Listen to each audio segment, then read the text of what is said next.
नमस्कार दोस्तों, मैं सतीश यादव अपने YouTube channel by Satish Navodaya में आपका स्वागत करता हूं। और आपको पता है कि भी 2 दिन बाद आपकी एग्ज़ाम है, यानी कि 11 अगस्त को आपकी जो एग्ज़ाम है वो होगी और आप उस एग्ज़ाम की तैयारी आप बहुत ही बेहतर तरीके से कर रहे होंगे।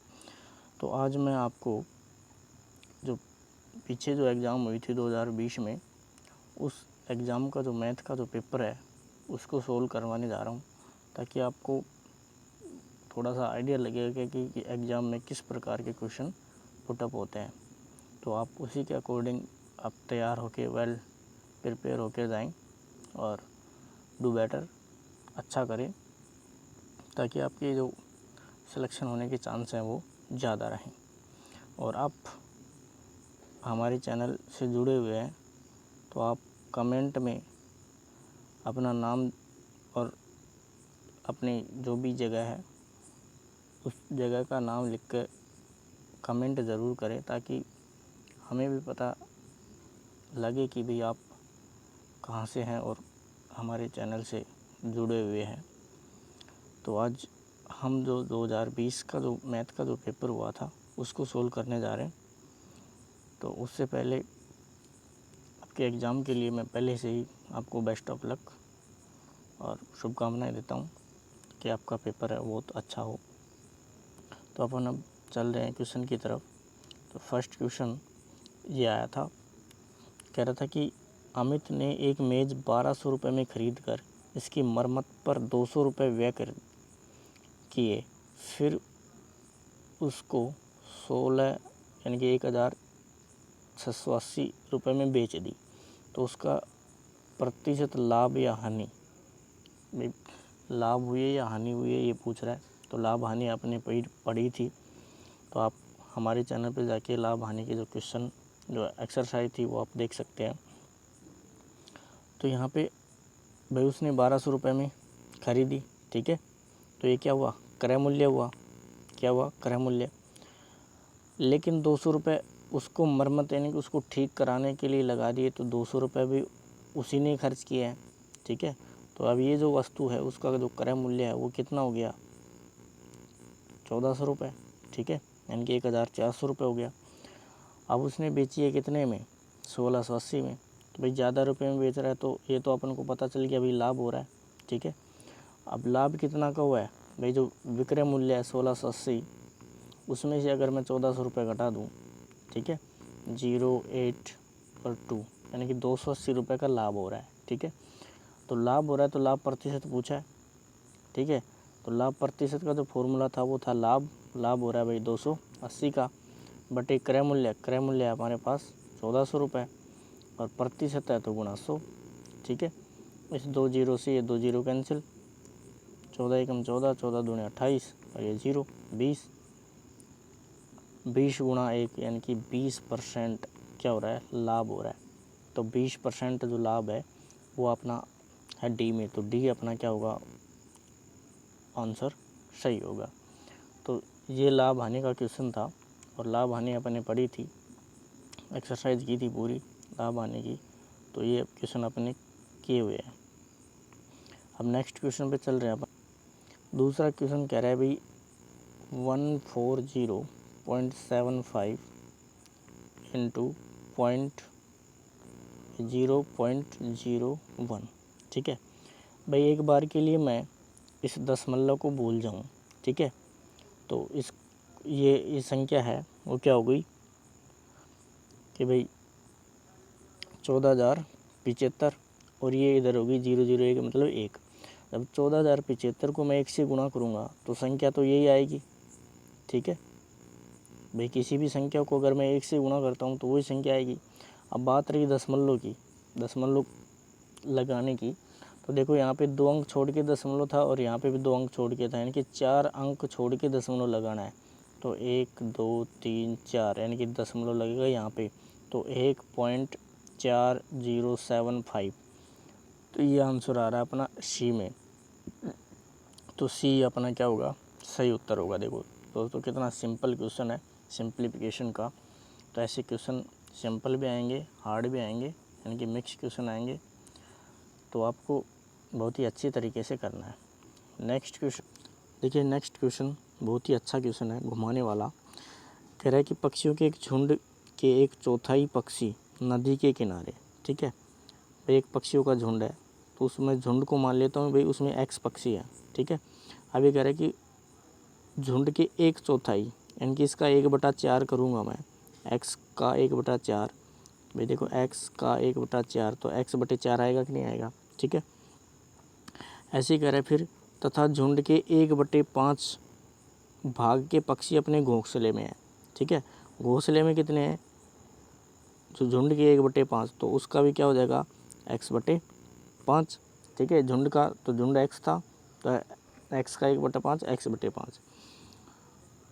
बाकी बचे 22 पक्षी भोजन की तलाश में घूम रहे हैं, ठीक है। 22 अगर मैं ऐड कर दूं और, तो टोटल क्या हो जाएंगे, टोटल आ गए ना। और टोटल अपन ने क्या माना, x माना। तो पक्षी घोंसले में कितने पक्षी हैं, भाई घोंसले में पूछा है, तो पहले अपन टोटल निकाल लेते हैं।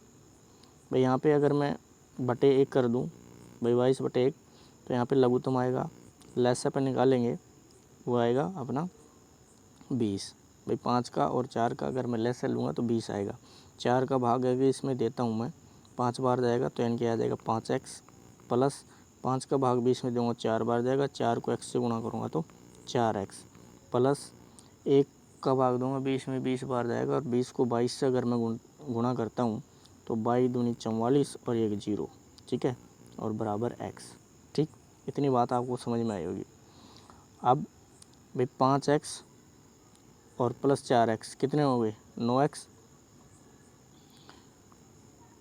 9x, ठीक है, और प्लस 440, और इस 20 को अगर मैं इधर गुणा, इधर भेजूँगा, यानी ये भाग में उधर जाएगा तो गुणा में, तो ये जाएगा 20x, ठीक है। और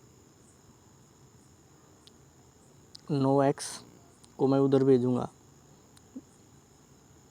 20 में से अगर मैं 9x निकाल दूँ, भाई इधर ये हो जाएगा 440 बराबर 20x माइनस 9x, ठीक है। तो यहाँ पे 20 में से अगर 9x जाएंगे तो यहाँ पे बच जाएगा 11x, यहाँ पे बच जाएगा भाई 440 बराबर 11x, ठीक है। तो यहाँ पे अगर मैं x की वैल्यू निकालूँ तो x बराबर, भाई ये गुणा में है, भाग में चला जाएगा, 440/11, 11 चौक 44 और ये 0, यानी x का मान आ गया 40। यानी कि टोटल जो पक्षी थे वो कितने थे, 40 थे। लेकिन ये कह रहा है कि घोंसले में कितने पक्षी हैं, ठीक। तो प्रश्न में देखिए, झुंड के 1/5 भाग पक्षी अपने घोंसले में है, तो झुंड था 40, है ना। और 40 का अगर है कि 1/5 मैं निकालूँ तो 5 × 40, यानी कि जो घोंसले में कितने पक्षी हैं, 8 पक्षी हैं। तो आंसर आएगा अपना डी, ठीक है। आंसर क्या आएगा, डी। देखो ये किसी लड़के की ये जो पेपर था उसमें इसने 40 का रखा है, तो उसने टोटल पक्षी थोड़ी पूछे हैं, घोंसले में पूछा है। तो आपको गलत नहीं करना है, पहले क्वेश्चन को पूरी तरीके से समझना है, भाई क्वेश्चन क्या कह रहा है, तो उसके अकॉर्डिंग ही चलना है। तो यहाँ पे जो पक्षी घोंसले में कितने हैं वो पूछा था, तो भाई 40 का 1/5 भाग है, तो 40 का 1/5 भाग निकालेंगे तो 8 आ जाएगा। तो 8 आंसर आ रहा है अपना डी में, तो डी अपना सही उत्तर है। क्वेश्चन कह रहा है कि 8 मीटर लंबी, 6 मीटर ऊंची और तथा 22.5 सेंटीमीटर मोटी एक दीवार बनाने हेतु कितनी ईंट चाहिए, ठीक है। भाई दीवार की लंबाई चौड़ाई ऊंचाई दे रखा है, तो इसका क्या निकाल लेंगे, अपना आयतन निकाल लेंगे। यदि एक ईंट का माप और एक ईंट की माप भी दे रखी है, 25 सेंटीमीटर, 11.25 सेंटीमीटर और 6 सेंटीमीटर, तो भाई यहाँ पे कितनी ईंट चाहिएंगी, ठीक है। तो ईंटों की संख्या निकालनी है, तो उस दीवार का क्या निकालेंगे, आयतन निकालेंगे, और उस दीवार के आयतन में उस ईंट के आयतन का क्या कर देंगे, भाग दे देंगे।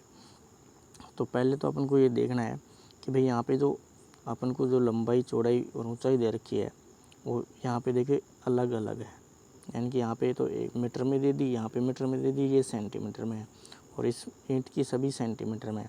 तो ऐसा करते हैं अपन, इन सभी को किस में चेंज कर लेते हैं, सेंटीमीटर में।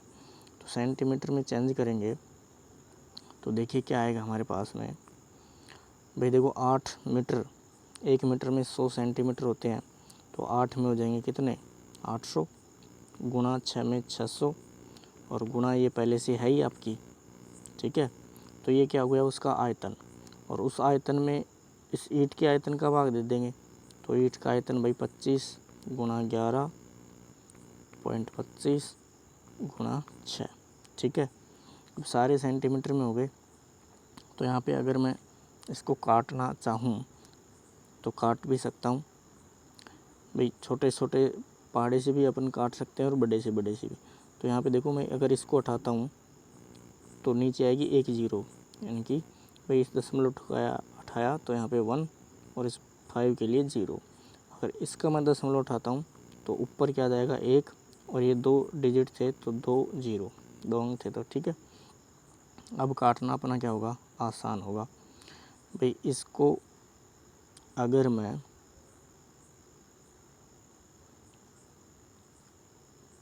5 से काट सकता हूँ भाई, 5 से काट दूँ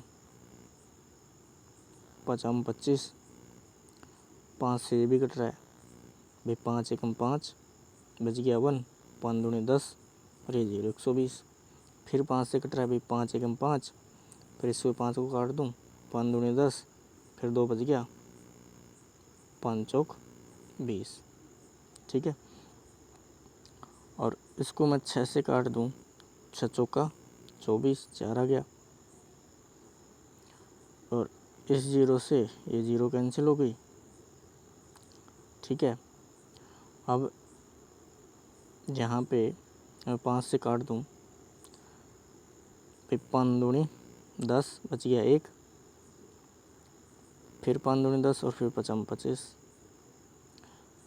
फिर इससे को काट दूँ मैं, 5 दूनी 10, देखो 225, ऊपर भी 225 कैंसिल हो गया। नीचे तो कुछ भी नहीं रहा, ऊपर हमारे पास क्या आ गया भाई 4, एक तो ये बच गया, एक ये बच गया और एक 800 बच गया, ठीक है। यानी क्या बचा 800 गुणा 4 गुणा 2, ठीक है। 4 दूनी 8 और 8 इंटू 64 और ये 2 0 है कि 6400 ईंटें लगेंगी। क्या लगेंगी 6400, यानी कि आंसर आ रहा है अपना सी में। तो सी अपना क्या होगा, सही उत्तर होगा। ये क्वेश्चन भी दोस्तों बहुत ही अच्छा क्वेश्चन था। तो ये आपके जो आयतन वाले जो एक्सरसाइज थी उससे था, घनाभ का आयतन, घन का आयतन, उससे। अब ये है आपका 45वां क्वेश्चन। देखिए क्वेश्चन कह रहा है कि एक पार्क 1500 मीटर लंबा तथा 700 मीटर चौड़ा है। एक साइकिल सवार को इस पार्क के 4 चक्कर लगाने हैं, ठीक है भाई। पार्क के 4 चक्कर लगाने हैं तो इसका मतलब उसको क्या निकालेंगे, परिमाप निकालेंगे। यहाँ पे आपको देखो परिमाप भी निकलवाएगा और ये समय का भी क्वेश्चन है ना, समय दूरी वाला क्वेश्चन भी है ये। फिर आगे कह रहा है कि 4.5 किलोमीटर प्रति घंटा की चाल से कितना समय लगेगा, समय भी पूछा है, ठीक है। तो इसके लिए पहले आपको क्या निकालना पड़ेगा भाई, समय बराबर होता है दूरी बटे चाल।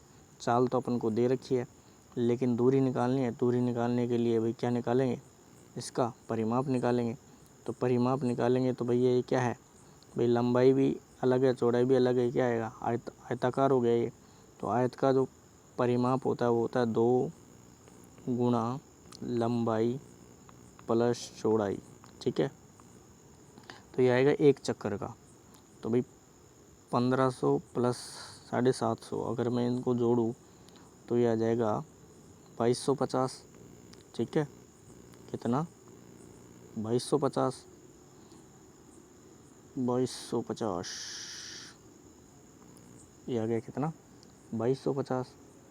अब यहाँ पे 2 से गुणा करूँगा इसको तो ये हो जाएगा 0 0 1 कैरी 5 जी, ठीक है। ये आ गया 1 चक्कर का, और वो ये आ गया मीटर, ठीक है।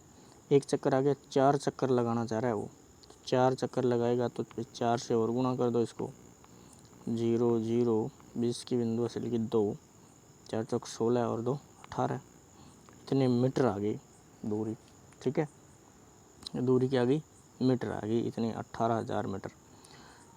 अब अपन को निकालना समय, ठीक है।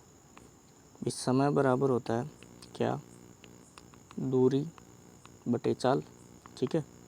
अब दूरी देखो, चाल किलोमीटर प्रति घंटे में है तो दूरी भी अपन इसको किलोमीटर में ही चेंज कर लेते हैं, ठीक है। तो अगर मैं मीटर में 1000 का भाग दे दूँ तो किलोमीटर में चेंज हो जाएगा भाई, 18 किलोमीटर है ना, और दूरी आ गई 18 किलोमीटर।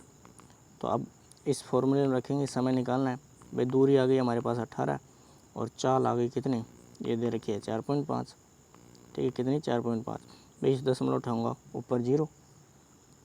अब अगर मैं इसको 9 से काट दूँ, 9 पंजू 45 और 9 दूनी 18 और ये 0, और 5 से काट दूँ 5 चौक 20, तो 4 घंटे, तो 4 घंटे आ रहे हैं अपने डी में, तो डी क्या हो जाएगा अपना सही उत्तर। नेक्स्ट क्वेश्चन कह रहा है भाई 640 का अभाज्य गुणनखंड। देखो अभाज्य गुणनखंड कैसे निकालेंगे भाई, ये 640 है, ठीक है, इसमें मैं 2 का भाग दूंगा, 2 3 6, 2 दूनी 4 और ये 0, 320, फिर 2 का भाग जा रहा है क्योंकि इकाई का अंक 0 आ रहा है, 2 एकम 2 बच गया 1, 12, 2 6 12, फिर 0, फिर 2 का भाग देंगे, 2 × 16 ये 0, फिर 2 का भाग देंगे, 2 चौक 8 ये 0, फिर 2 का भाग देंगे, 2 दूनी 4 ये 0, फिर 2 का भाग देंगे, 2 एकम 2 ये 0, ठीक है। फिर मैं इधर लिख रहा हूँ 10 में, फिर मैं भाग दूंगा किसका, फिर 2 का जा रहा है ये, 2 पंजू 10, फिर 5 का दूंगा वो 1। तो देखो 2 कितनी बार आ रहा है, 1 2 3 4 5 6 7, 7 बार 2 आ रहा है, फिर 5 आ रहा है, यानी कि इसको मैं क्या लिखूँगा भाई, 2 गुना 2 गुना 2 गुना 2, कितना बार हो गया 4 बार, फिर 2 गुना 2 गुना, फिर 2 गुना और फिर 5। तो ये ऑप्शन आपका आ रहा है भाई 1 2 3 4 5 6 7 8, कौन से में, डी वाले में, तो डी अपना क्या होगा, तो डी अपना सही उत्तर होगा दोस्तों।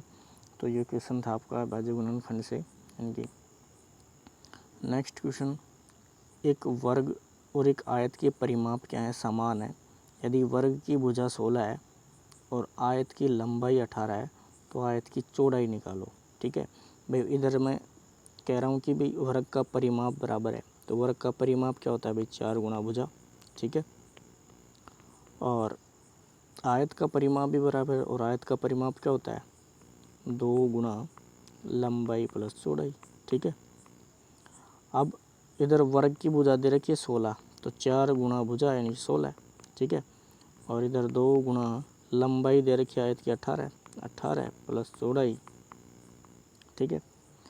तो यहाँ पे अगर मैं इस 2 से काट दूँ फिर 2 दूनी 4, तो आगे 16 दूनी 32 बराबर, इधर रह गया 18 प्लस चौड़ाई, ठीक है। अगर मैं चौड़ाई निकालना चाहूँ तो चौड़ाई बराबर क्या हो जाएगा भाई 32 माइनस 18, ठीक है। अगर मैं 32 में से 18 निकाल दूँ तो यहाँ पे बच जाएगा हमारे पास कितना 14, तो 14 मीटर जो आंसर आ रहा है अपना ए में, तो ए अपना क्या हो जाएगा सही उत्तर हो जाएगा दोस्तों। तो ये आपके परिमाप से क्वेश्चन था, दोनों का एक साथ दे दिया भाई, वर्ग का और आयत का परिमाप समान है, तो वहाँ पे आपको फॉर्मूला रखना है, जो आपको लंबाई चौड़ाई जो भी दे रखी है उसमें पुट करके आप यहाँ पे चौड़ाई निकाल लेंगे। तो चौड़ाई पूछा था, चौड़ाई आ जाएगी अपनी 14। नेक्स्ट क्वेश्चन देखो, कह रहे कि कितने वर्षों में, समय पूछा है, 1200 रुपये की राशि 5% वार्षिक ब्याज की दर से 1800 रुपये हो जाएगी। देखो 1200 से बढ़ के 1800 रुपये हो रहा है, ठीक है, यानी कि 1200 रुपये कोई चीज़ है वो बढ़ के 1800 हो रही है, यानी कि 1200 तो क्या है मूलधन है, बढ़ के 1800 हो गई, यानी कि उसमें क्या लग गया ब्याज और लग गया, यानी मिश्र धन बन गया, ठीक है। तो अपने पास यहाँ पे मूलधन दे रखा है और मिश्र धन दे रखा है, तो यहाँ पे ब्याज निकाल सकते हैं अपन। तो यहाँ पे पूछा समय, तो समय बराबर अपना जो फॉर्मूला होता है वो क्या होता है भैया 100 गुना साधारण ब्याज, ठीक है, शॉर्ट में लिख रहा हूँ, बटे दर गुना मूलधन या मूलधन गुना दर, ठीक है। तो भैया यहाँ पे मैं लिखूँ 100 गुना साधारण ब्याज, देखो 1800 में से अगर मैं 1200 माइनस करता हूँ तो यहाँ पे आ जाएगा 600, बटे मूलधन आ जाएगा कितना 1200, और दर कितनी आ जाएगी 5%, ठीक है। 600 एकम 600, 600 दूनी 1200, है ना, ऐसे कर दूँगी, 2 जीरो से 2 जीरो कैंसिल, 6 एकम 6, 6 दूनी 12, 2 से इसको मैं काट दूँ, 2 पंजू 10, ये 0 50, और 50 में अगर मैं 5 का भाग दे दूँ तो आ जाएगा 10, यानी कि 10 वर्ष में जो ये जो धनराशि है वो 1800 रुपये हो जाएगी। तो जो 10 वर्ष है वो अपना आंसर आ रहा है, ये अपना क्या हो जाएगा, सही उत्तर हो जाएगा। नेक्स्ट क्वेश्चन देखो, नेक्स्ट क्वेश्चन कह रहा है कि निम्नलिखित व्यंजक का निकटतम परिणाम पूर्ण संख्या में है। ठीक है, यानी कि इसका निकटतम मान निकालना वो पूर्ण संख्या में। तो देखो ये 49.6 है। ठीक है, तो अपन ने देखा होगा कि भाई ये 0.5 से ऊपर जाते ही अपन एक अंक बढ़ा देते हैं। तो इस 49.6 को मैं क्या लिखूँगा, 50। ठीक है, और 10 गुणा 10.2 है। ठीक है, ये 0.2 है, वो 5 से कम है, तो यानी कि 10 का 10 रहेगा, माइनस 7.1, ये 5 से कम है, यानी कि 7 रहेगा, ये गुणा 29.7। देखो 0.5 से ज़्यादा गया ना, 0.7, तो यहाँ पे एक बढ़ जाएगा, यानी कि ये हो जाएगा 30। ठीक है, पूर्ण संख्या में इसका निकटतम मान, और माइनस 5.1, यानी कि ये रहेगा 5 का 5। ठीक है, और गुणा 20.1, भाई 0.5 से कम है, तो यहाँ पे ये ओनली क्या रह जाएगा, 20 रह जाएगा। तो 50 गुणा 10, यानी कि आ गया कितना, 500, माइनस 7 या 21, ये आ गया कितना, 210, माइनस 20 पंजे 100। ठीक है, यानी कि 500 में से 210 प्लस 100 कितना हो गया, 310। तो 310 की क्या कर दूँ मैं, माइनस कर दूँ, 0 9, और यहाँ पे बच गया 4 यानी 1, 190। तो 190 आंसर आ रहा है अपना डी में। तो डी क्या होगा, अपना सही उत्तर होगा। देखो नेक्स्ट क्वेश्चन कह रहे कि हम अपने गंतव्य स्थान पर 4.5 घंटे यानी कि 4 से 1/2 घंटे यात्रा करने के पश्चात 2:45 पर पहुँचे, तो हमने यात्रा कितने बजे आरंभ की। ठीक है, भाई ये कह रहे कि हम 4.5 घंटे ले रहे हैं यात्रा करने में, अगर हम इतने बजे पहुँचे यानी कि 2:45, तो इसको अगर मैं रेलवे टाइम में कन्वर्ट करना चाहूँ तो 2:45 को क्या लिखूँगा, भाई 12 बजे के बाद में 13 14 14:45। इसमें से मैं क्या घटा दूँ, 4.5 घंटे यानी कि 4 घंटे 30 मिनट। तो यहाँ पे 5, यहाँ पे 1, और 14 में से 4 गया तो 10:15 पे उन्होंने स्टार्ट की थी। ये आंसर आ जाएगा अपना सी में। तो सी क्या हो जाएगा, सही उत्तर हो जाएगा। या फिर मैं ऐसे कह सकता हूँ, अपन वैसे भी निकाल सकते हैं, भाई 45 मिनट में से आधा घंटा निकाल दूँ, 4.5 घंटे ना, तो आ गई हमारे पास 15 मिनट। ठीक है, और फिर बच गया हमारे पास 4 घंटे, और 2 बजे हैं, तो 2 में से 4 घंटे कम कर दो, भाई 1 2 और 12 और 11, तो यानी कि 10:15 ऐसे भी निकाल सकते हैं अपन। नेक्स्ट क्वेश्चन देखिए, क्वेश्चन कह रहा है कि एक संख्या b एक अन्य संख्या c से 10% कम है। देखो मैं इधर लिख दूँ b, ठीक है, और इधर लिख दूँ c। तो क्या कह रहा है कि जो एक संख्या b है वो अन्य संख्या c से 10% कम है, यानी b है ना वो c से 10% कम है। अगर c को मैं 100 मान लूँ तो 10% कम, यानी कि ये कितनी हो जाएगी, 90 हो जाएगी। ठीक है, अब कह रहा है कि तथा c 150 से 5% अधिक है, यानी कि c की वैल्यू इसने बता दी। जो c है ना वो 150 से, जो 150 है उससे 5% अधिक है, यानी कि 5/100, 5% अधिक है, यानी कि 5/100। इस जीरो से ये जीरो कट गई, 5 एकम 5, 5 दूनी 10, और 2 से मैं 15 को काट दूँ तो यह आ जाएगा 7.5, यानी कि 7.5 अधिक है 150 से। तो इसकी जो वैल्यू कितनी आ गई, बेसी की 157.5 आ गई। ठीक है, तो मैं ऐसे करूँगा कि बी की वैल्यू पूछा है, बी के बराबर क्या है, भाई अगर सी 100 है तो क्वेश्चन के अकॉर्डिंग जो 90 होगा बी, अगर 1 है तो 90/100 होगी बी की वैल्यू, और सी 157.5 क्वेश्चन के अकॉर्डिंग आ रहा है, तो बी की वैल्यू कितनी हो जाएगी, भाई गुणा 157.5, इसका 10 उठाऊँ तो बटे 0। ठीक है, इस जीरो से ये जीरो कैंसिल हो गया। अब 1575 को मैं 9 से गुणा कर लेता हूँ और 100 से डिवाइड कर देता हूँ। भाई 9 पंजू 45 को 5 असल की 4, 9 संत्यु 63, 63 और 4 67, ठीक है, असल की 6, 9 पंजे 45 और 6 51, असल की 1, 51 का 1 और असल की 5, 9 एकम 9 और 5 14, ठीक है। एक यानी कि आ गया 141 और 75 और बटे, भाई बटे में अपने पास 100 बच रहा था तो बटे 100, तो दशमलव लगाऊंगा मैं, तो यहाँ पे दशमलव लग जाएगा ये यहाँ पे, तो ये आ जाएगा 141.75, तो ये आंसर आ रहा है अपना डी में, तो डी अपना क्या हो जाएगा, सही उत्तर हो जाएगा। नेक्स्ट क्वेश्चन कह रहे हैं भी 45, 60 और 75 का महत्तम समाप्रत्यय तथा लघुत्तम समाप्रत्यय का योगफल पूछा है, ठीक है। तो पहले अपन इसका लसाअ पे निकाल लेते हैं। 45, 60 और 75, इसका अगर मैं लसाअ पे लूँ तो पहले 2 का भाग दूंगा, क्योंकि इकाई अंक 0, 2, 4, 6, 8 है तो 2 का भाग देते हैं, 2 का भाग देंगे इसमें, 2 का भाग दिया भाई 45 का 45, 3 दूनी 6 0, ये 75 का 75, ऐसे कैसे 2 का दूंगा 45, 15 और 75, ठीक है। आप देखो 2 का भाग नहीं जाएगा, 3 का जाएगा, तो 3 एकम 3, 3 पंजों 15, 3 पंजों 15, 3 दूनी 6 और 3 पंजों 15। अब यहाँ पे फिर 3 का जाएगा, 3 पंजों 15, 5 25, फिर 5 का जाएगा 1 1 5, फिर 5 का जाएगा 1 1 1, पचम 25, 25 30 75, ठीक है भाई, पचम 25 और 25 30 75, और 75 को अब गुना कैसे कर लूँ भाई, 3 दूनी 6, 3 दूनी 6 और 6 दूनी 12, 12 से गुना कर लो, यानी 75 को 12 से गुना कर लो भाई, 10 की 0 असल की 1 और 7 दूनी 14 1 15, गुना का निशान 5 7 0, 10 की 0 असल की 1, 7 1 8 1 9, 900 तो क्या गया इसका लसाअ आ गया, ठीक है, 900 तो क्या गया इसका लसाअ आ गया।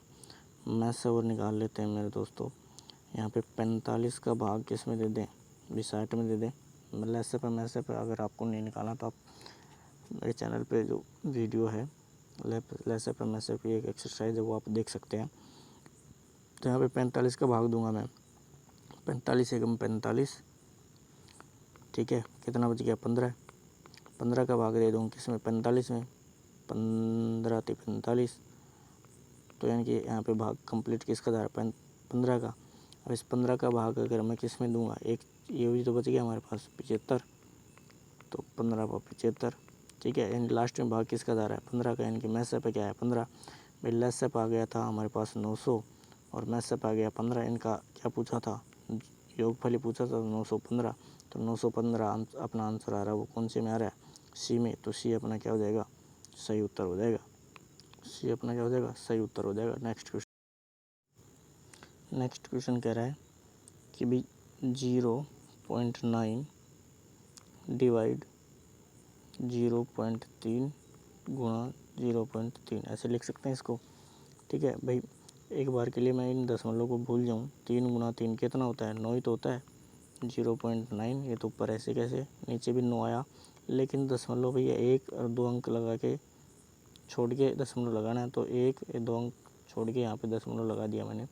इसका अगर दशमलव उठाऊँ 2 अंक है, यानी ऊपर क्या जाएगा 2 0 जाएगा, इसको दशमलव उठाऊँ तो 1 अंक था ऊपर, यानी 1 0 आ गया भाई, इस 0 से ये 0 कैंसिल हो गया, 9 को 9 से काट दिया तो 9 एकम 9 और ये 1 0, यानी कि 10 आंसर आ जाएगा, 10 आ रहा अपना डी में, तो डी अपना क्या हो जाएगा, सही उत्तर हो जाएगा। नेक्स्ट क्वेश्चन कह रहा है कि भाई 6 अंकों की बड़े से बड़ी संख्या 5 अंकों को बड़े से बड़ी संख्या का अंतर, भाई 6 अंकों की बड़े से बड़ी संख्या क्या, भाई 6 बार 9 लिख दो, 1 2 3 4 5 6, ठीक है, और 5 अंकों की बड़ी से बड़ी यानी 5 बार 9 लिख दो, 1 2 3 4 5, ठीक है।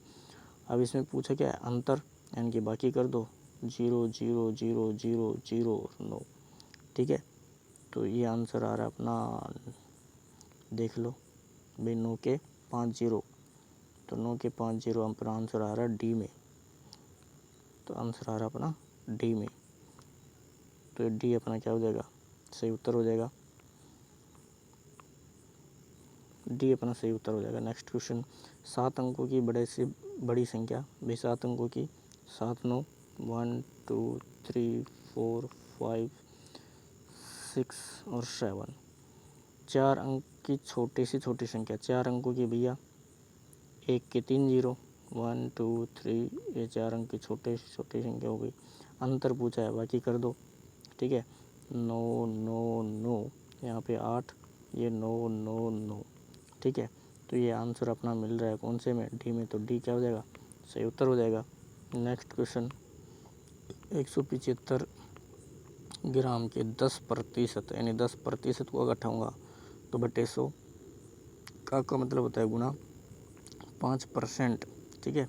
तो 5/100, इस जीरो से ये जीरो कैंसिल होगी, 5 एकम 5 5 दूनी 10, ठीक है। 5 से मैं काट दूँ भाई, 5 3 15, बच गए 2 5 25, 5 से इसी को काट दूँ, 5 दूनी 10, ये जीरो, ठीक है। अब हमारे पास ऊपर तो कितना आ गया 35, नीचे आ गया कितना 20 दूनी 40, ठीक है। अब इस 40 5 से कट रहा है ना, 5 संतो 35 और 5 अंठे 40, इनके 7/8 आ गया, इनके 7 में भाग दे लो अब 8 का, ठीक है। तो 7 में भाग दे लो 8 का, भाई नहीं जाएगा, 10 में लगाया, जीरो उतार लिया, 64, ठीक है। बच गए कितने 6, फिर जीरो, 8 7 56, ठीक है। कितने बच गए 4, जीरो उतार लिया 40, 8 5 40, तो 0.875 ग्राम, ठीक है। तो ये आंसर आ रहा है अपना सी में, तो सी क्या हो जाएगा, अपना सही उत्तर हो जाएगा। नेक्स्ट क्वेश्चन, ये कह रहा है कि 15 माइनस 15 भाग है तो बटे 15 लिख दूंगा, गुणा 6 बराबर एक्स, एक्स की वैल्यू पूछा है। ये 15 को 15 से भाग देंगे तो एक आएगा, 15 माइनस 1 गुणा 6, और अब भाई भाग के बाद में गुणाई तो हल करते हैं बोर्ड मास के अकॉर्डिंग, तो 15 माइनस 1 गुणा 6, यानी कि 15 में से 6 निकाल दूँ तो क्या बच जाएगा, एक्स के बराबर वैल्यू बच जाएगी, तो 15 में से 6 चला जाएगा, यानी एक्स की वैल्यू क्या आ जाएगी 9। तो 9 जो अपना आंसर आ रहा है वो आ रहा है कौन से में, सी में, तो सी क्या हो जाएगा, अपना सही उत्तर हो जाएगा। नेक्स्ट क्वेश्चन भैया, 3/8 भाग छोटा ब्रिकेट 5/3 माइनस 1/6 प्लस 5/8, ठीक है। तो यहाँ पे देखिए बोर्ड मास के अकॉर्डिंग पहले ब्रिकेट को हल करेंगे, ठीक है। तो 3/8 भाग ब्रिकेट, 3 और 6 का अगर मैं लघुत्तम लूँगा 6 आएगा, 3 में भाग दिया 6 में भाग दिया, 3 का 2 बार गया, 2 को 5 से गुणा करूँगा तो 10, माइनस 6 का भाग 6 में दूँगा 1 बार गया, 1 को 1 से गुणा करेंगे 1, और प्लस 5/8, ठीक है। तो यहाँ पे आ जाएगा 3/8, 10 में से 1 चला गया तो 9/6 प्लस 5/8, ठीक है। अब नेक्स्ट 3/8, ठीक है। और ये जो भाग है वो गुणा में पलट दूँ मैं तो संख्या पलट जाएगी भी 6/8 प्लस 5/8, तो यहाँ पे ये हो जाएगा, सॉरी ये 6 यहाँ पे आएगा 6/9, 6/9 आएगा, यहाँ पे 6/9 आ गया। अब देखिए ये अब कट जाएगा, 3 3 9, 2 से मैं काट दूँ या 3 से काट दूँ, 3 एकम 3, 3 दूनी 6, और 2 एकम 2, 2 दूनी 4, यानी कि ऊपर 1 नीचे 4, यानी 1/4 प्लस 5/8। तो यहाँ पे लघुत्तम मैं लूँ तो 8 आएगा, 4 का भाग दूँ 2 बार गया, 2 को 1 से गुणा करूँ तो यहाँ पे आएगा 2, प्लस 8 का भाग 8 में दूंगा, 1 बार जाएगा, 1 को 5 से गुणा करूँगा तो 5, यानी कि 5 + 2 7, और नीचे 8, तो 7/8 अपना जो आंसर है वो कौन से ऑप्शन में आ रहा है, वो आ रहा है अपना सी में। तो सी अपना क्या हो जाएगा, सही उत्तर हो जाएगा मेरे दोस्तों। नेक्स्ट क्वेश्चन यहाँ पे देखिए भाई, ये जो संख्या है इसको मैं सिंपल फ्रैक्शन में चेंज करूँगा। तो 11 गुणा 3 यानी कि 33, और 33 में अगर मैं 7 जोड़ दूँ तो 11 या 33, 33 में अगर मैं 7 जोड़ दूँ तो 40, 40 बटे क्या हो जाएगा 11 गुणा 11 बटे 5, ठीक है, ये ब्रैकेट बंद छोटा है, और भाग, और 3 बटे 7 गुणा x छोटा ब्रैकेट बंद, और ये 4 बटे 3, ठीक है। तो देखो ये 11 से 11 कट गया, 5 से मैं इसको काट दूं तो 5 × 40 यानी कि आंसर यहाँ पे क्या निकल गया 8, 8 भाग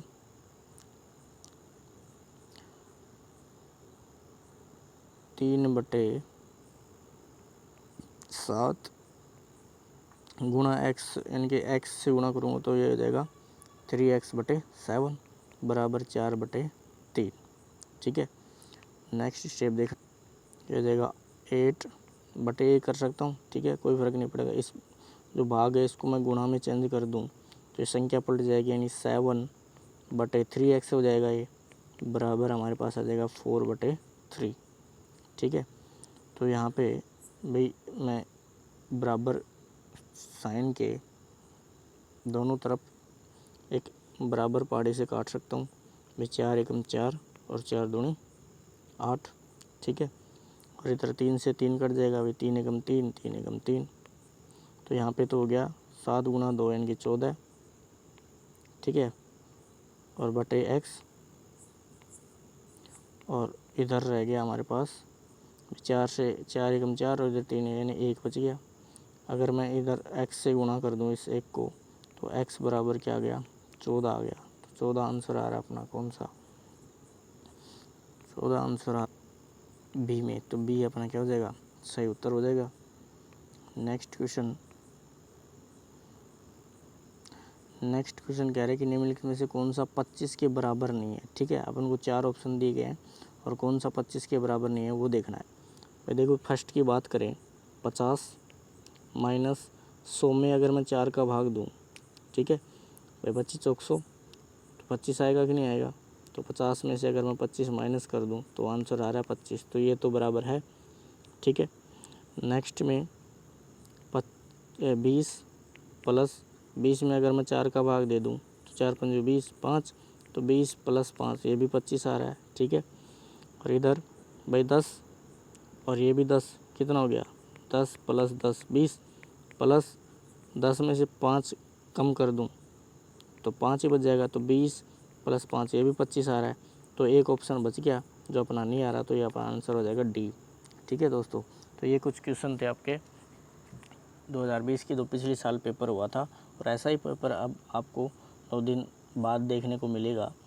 तो आप हमारे साथ इस चैनल के साथ बने रहें, और आप कमेंट बॉक्स में ये ज़रूर लिखें कि आपकी तैयारी कैसी है। आपका नाम, आपका जो भी डिस्ट्रिक्ट है उस डिस्ट्रिक्ट का नाम ज़रूर लिखें, ताकि हमें पता चले कि भाई आप हमारे साथ किस किस जगह से जुड़े हुए हैं।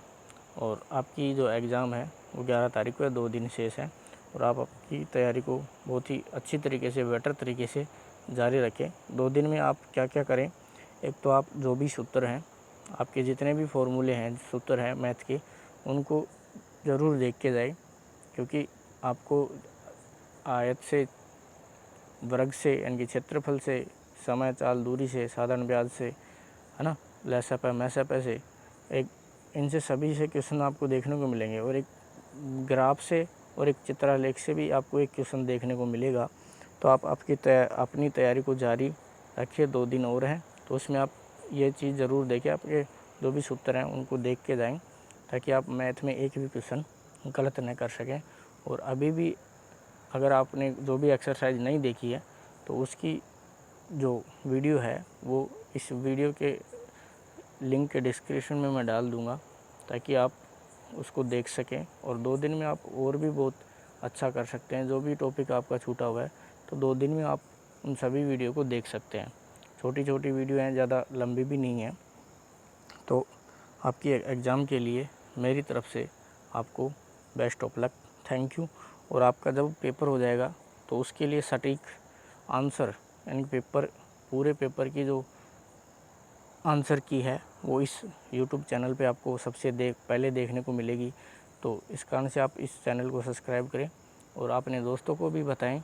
एग्ज़ाम होने के बाद में तुरंत, है ना, जब भी आपकी 11:30 बजे एग्ज़ाम, 11:30 बजे से शायद आपकी 11 बजे से एग्ज़ाम है, 11 से है 11:30 से, उसके बाद में जो भी 2 घंटे की एग्ज़ाम है तो आपको भाई शाम को आपको इस चैनल पे पूरे पेपर की सॉल्यूशन के सहित आपको यहाँ पे वीडियो मिलेगी या आंसर की आपको ज़रूर मिलेगी। तो आप इस चैनल पे ज़रूर आइएगा और अपने जो भी पेपर किया है उसको चेक करिएगा कि अब हमारे कितने मार्क्स आ रहे हैं, ठीक है। और वो आप कमेंट में ज़रूर बताइएगा उस समय।